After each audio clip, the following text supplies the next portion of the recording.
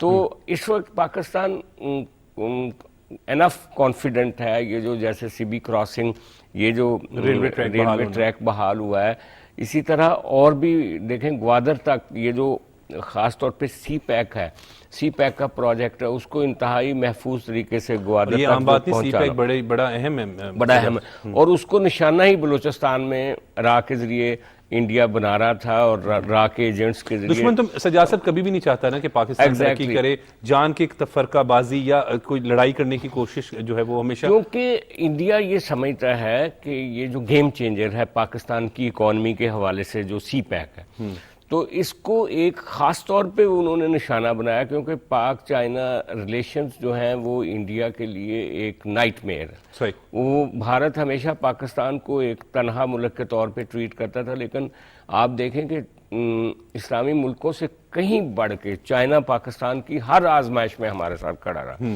اور اب یہ جو سی پیک ہے، جو کہ سیف صاحب نے کہا کہ چائنا نے اپنے جو پرانے سلک روٹ تھے 3 4 5 ان کی آج جدید ترین شاہراہیں بنانے کا فیصلہ کیا ہے. انہوں نے سینٹرل ایشیا کی طرف جو اور اس سے صرف چائنا کو نہیں بلکہ پاکستان کو بہت فائدہ ہوگا. دیکھیں سجاد صاحب، جب لوگ خوشحال ہوں گے پاکستان خوشحال ہوگا. ڈیفینیٹلی پاکستان تو ایک بہت بڑی ادروائز راہداری ہے. پاکستان دیکھیں سینٹرل ایشیا کے دروازے پہ ہے. اب سینٹرل ایشیا کے سارے ملک ان کے سامنے ان کے ساتھ کوئی سمندر نہیں ہے.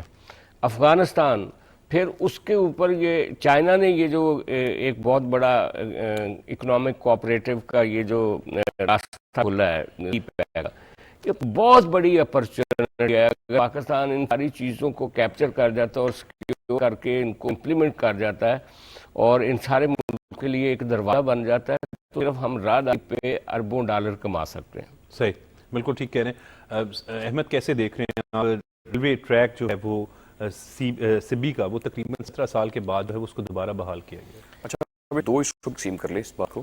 ایک تو یہ ہے کہ یہ دہشت گردی کے نتیجے میں ایک جو تقریب کاری تھی، اس کے جنرل پرویز مشرف کے زمانے میں یہ بند ہوا تھا، تو 2007 میں اس کے اوپر کام کرنا شروع کر دیا. ایک تو یہ چیز ہے کہ دہشت گردی ہوتی رہی، اس میں بلوچستان نے اس نے بڑی قیمت ادا کی. لیکن یہ ہے کہ جو لوگ پہاڑوں پر بیٹھے تھے، جو ایجنٹ تھے کسی کے، جو انہوں نے بھی ہتھیار ڈالے، ہماری جو ملٹری کے جو ہمارے بڑے تھے ان کے، وہ بھی قومی ادارے میں شامل ہو گئے. اس کے بعد بلوچستان کی ترقی کا سفر شروع ہوتا رہا. اور یہ جو ٹریک بحال ہوا ہے اس میں بلوچستان کی ترقی بہت امپورٹنٹ ہے، بہت امپورٹنٹ، کیونکہ اس میں ایک تو یہ چیز ہمیشہ کہی جاتی تھی دانشوروں کی طرف سے کہ یہ چھوٹا صوبہ ہے، شاید اس کو نظر انداز کیا جاتا ہے، لیکن یہ ہے کہ اس کی محرومیت دور کی گئی. اور آج بھی آپ دیکھیں کہ جس طرح وہ اس کی ترقی کا یہ بھی لیول ہے کہ آج چیف جسٹس آف پاکستان ہوں یا چیئرمین سینٹ ہوں یا ہمارے جو وزیر اعظم پاکستان ہیں، ان ساروں کا تعلق جو ہمارے بڑے ہیں ان کا وہ ہمارے بلوچستان صوبے کے ساتھ ہے. تو بلوچستان بھی ہمارا ملک ہے، وہ سمجھ لیں پاکستان، سارے صوبے ہمارے پاکستان کا حصہ ہے. تو یہ جو محرومی ہے وہ وقتاً ان کے ساتھ جو ہے نا وہ دور کی جاتی رہی ہیں. اور سبی سے اس میں یہ تھا کہ اس میں تھوڑا سا یہ دیکھیں کہ سبی سے ہرنائی تک کا جو ہے نا وہ یہ فاصلہ ہے، اس میں 11 ساڑھے 11 12 لاکھ کے قریب آبادی ہے جو اٹیچ ہے اس کے ساتھ. یہ ٹریک بند ہونے سے انہیں 150 کلومیٹر کا فاصلہ کر کے جو اپنی جو علاقائی جو لوکل سطح پر جو ان کی چیزیں تھیں وہ انہیں اس کی ترسیل کرنا پڑتی تھی. مسئلہ اس میں سب سے زیادہ ان کو کوئلہ تھا، کوئلہ میں بھی ان کو کام کرنا، آمد و رفت میں بھی مشکلات کا سامنا. جی اس میں دیکھیے وہ غذائی جناس بھی تو تھی نا، وہ جو اس میں وہ جاتی تھیں. اس کے علاوہ جو ان کی فروٹ منڈی تھی اس کے ذریعے ان کی وہ ترسیل ہوتی رہی ہے. اب یہ ہے کہ کہا جا رہا ہے کہ 10 دن کے اندر اندر جو ہے وہ مال بردار گاڑیاں جو وہ بھی ٹریک پر آ جائیں گی، جس کے ذریعے اکنامک ایکٹیویٹیز جو ہیں وہ بڑھیں گی، وہاں پہ لوگوں کو روزگار کے مواقع ملیں گے، لوگ خوشحال ہوں گے. جی بالکل خوشحال ہوں گے، اور اسی میں ان کے خوشحال ہونے سے پورا ملک خوشحال ہوگا. بلوچستان خوشحال ہے تو ہم سب خوشحال ہیں.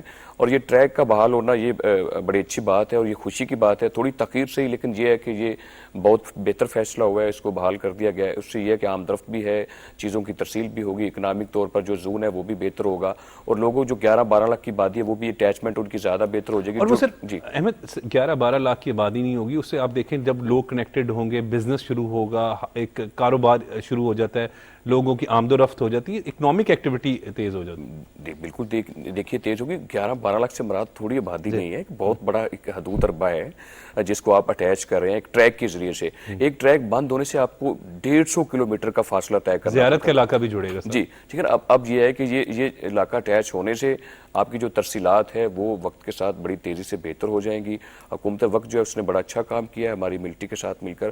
اب یہ ہے کہ روکنا, دہشت گردی کو روکنا ہوگا, اس کی جو جڑ ہے اس کو کاٹنا ہوگا, اور اس کے اوپر جو کام کیا جا رہا ہے دن رات. دیکھیے پچھلے دنوں میں صوب میں بھی حملہ ہوا تھا, اور اس طرح خیبر میں بھی کچھ ہمارے جو شمالی علاقہ جاتے ہیں وہاں پر بھی آپ دیکھتے ہیں آئے روز تھوڑے سے جو حالات ہیں وہ خراب رہتے ہیں. لیکن یہ کہ کنٹرول بالآخر ہمیشہ ریاست کے پاس ہی کنٹرول آیا کرتا ہے, اور جو ہماری ملٹری ہے وہ اس کے اوپر بڑا دن رات کام بھی کرتی ہے. وہ اندرونی برونی جتنی خلفشار ہے, جو جنگیں ہیں, جو حالات خراب ہوتے ہیں, تو وہ اس کو بڑی گہری نظر سے دیکھتے ہیں, اور حالات کو پرامن رکھنے کے لیے ہمارے جوانوں نے جو قربانیاں دی ہیں وہ انشاءاللہ کبھی رائے گا بھی نہیں جائیں. بالکل ٹھیک بات ہے کہ دہشت گردی کے خلاف جنگ میں جو پاک فوج کا کردار ہے اس کو تو جتنا بھی ہم خراج تحسین پیش کریں وہ کم ہے. جو انسان کے لیے سب سے امپورٹنٹ ہوتا ہے نا وہ اپنی زندگی ہوتی ہے, لیکن ہمارے بہادر افواج چاہے وہ سپاہی ہوں, آفیسر ہوں, کوئی بھی ہوں, وہ اتنے ان میں جذبہ ایمانی ہوتا ہے کہ وطن کی خاطر ہمیشہ جان دینے کے لیے تیار ہوتے ہیں. جان کا نذرانہ دینے میں کبھی دریغ نہیں کیا. یہ سب اس میں ایک اور امپورٹنٹ بات سمجھتا ہوں کہ ہم بطور پاکستانی جہاں پر بھی ہیں, پاکستان میں رہتے ہیں یا پاکستان سے باہر کہیں پر بھی ہوتے ہیں, ہم پاکستان کے لیے ہمارا دل دھڑکتا ہے. ہم سب کو ایک ذمہ دارانہ کردار ادا کرنے کی ضرورت ہوتی ہے اپنے گرد و نواح میں. دیکھیں پاکستان, دہشت گردی کے واقعات پاکستان میں ہوتے ہیں. پاکستان بطور ذمہ دار پاکستانی, چاہے وہ خواتین ہیں, چاہے وہ نوجوان ہیں, چاہے وہ بزرگ ہیں, ارد گرد کے اپنے ماحول پر خصوصاً نظر رکھنی چاہیے. دنیا بھر میں جہاں بھی آپ نے کوئی کرائم کو یا دہشت گردی کو کمبیٹ کرنا ہے, اس میں عوام کی جو شمولیت ہے, عوام کی جو شرکت ہے, وہ سب سے اہم فیکٹر ہے. کیونکہ وہ عوام دیکھیں نا, مسلح افواج کیا ہوگی 6-7 لاکھ ہوں گی, عوام تو کروڑوں میں ہے, اور کوئی بھی در انداز آ کے آپ کے گھر میں, آپ کے محلے میں کسی جگہ بیٹھ جاتا ہے, تو اگر آپ کی ویجیلنس ہوگی, نظر ہوگی, پبلک باقاعدہ ویجیلنس ہو, تو پھر میرا حال بہت مشکل ہو جاتا ہے. تو پھر جو قانون کے نفاذ کے ادارے ہیں ان کے لیے بھی آسانی ہو جاتی ہے اگر لوگ باقاعدہ اس میں نظر بہت بہت شکریہ سجاد انور صاحب, آپ نے اپنا قیمتی وقت دیا, اور بہت بہت شکریہ احمد بڑائچ, آپ نے بھی اپنا قیمتی وقت دیا. ناظرین وقت ہو رہا ہے بریک کا, جب بریک کے بعد آئیں گے تو مزید اس پر ڈسکشن ہوگی.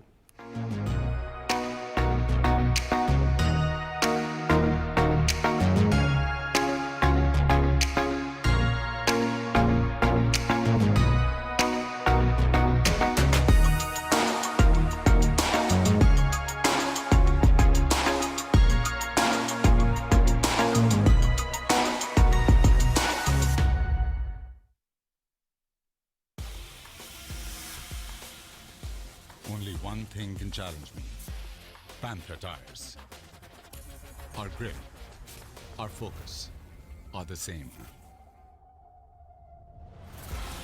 There is a new king in town. King 56. Panther tires,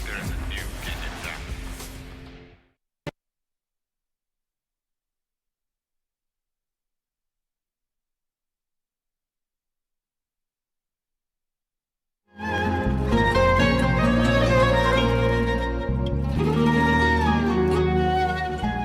اقرأ باسم ربك الذي خلق.